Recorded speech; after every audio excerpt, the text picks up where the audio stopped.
এই লক্ষ্মী আখ্যাটা যেমন আমার বড় মা পেয়েছেন, আমাদেরকেও কিন্তু লক্ষ্মী বলা হয়। মায়েদের এমনই গুণ থাকা প্রয়োজন, সেই মায়ের গুণের তরুণ।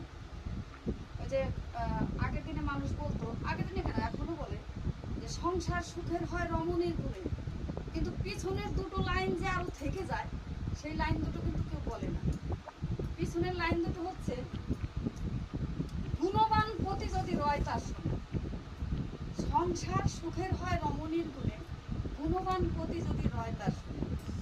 শুধু একা মা যে লক্ষ্মী হবে তা নয়, বলে যে তুমি যদি লক্ষ্মীর মতো বউটি চাও, তবে নারায়ণের মতো বরটিও হবে।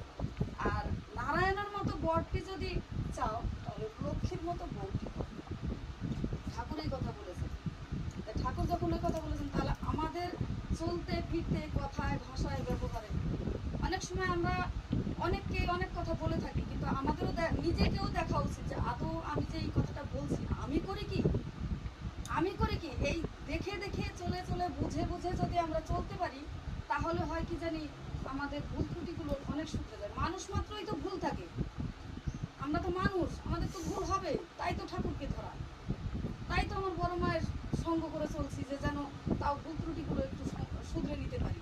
কত তো ভুল হয় সংসার করতে গেলে, কাজে কর্মে চলায় ফেরায় কত রকমের ভুল হতে পারে, কিন্তু আমাদের ভুলগুলো শুধরানোর জন্যই ঠাকুরকে ধরা,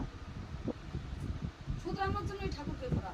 আমাদের যেন সংসারে যেমন একজন মালিক থাকে, এখন একটা সংসারে যদি শ্বশুর শাশুড়ি থাকে, তাদেরকে মালিক হিসেবে কিংবা গার্জেন হিসেবে ধরা হয়। আমরা কিছু একটু করতে গেলে, বেটার বউ যদি কিছু একটু করে, শাশুড়ির কাছে বলি, মা চাউল কতটুকু নেব, রান্না করতে গিয়ে জিজ্ঞেস করা হয় চাউল কতটুকু নেব, মা যা বলে দেন তাই করা হয়।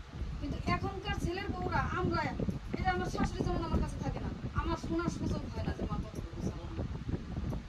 ওই ছেলে মেয়েকে বলে আজকে কেমন কি খাবি রে, কেমন কি, ওই ছেলে মেয়েরা নিয়ে আইডিয়া করে নিজেকে করতে।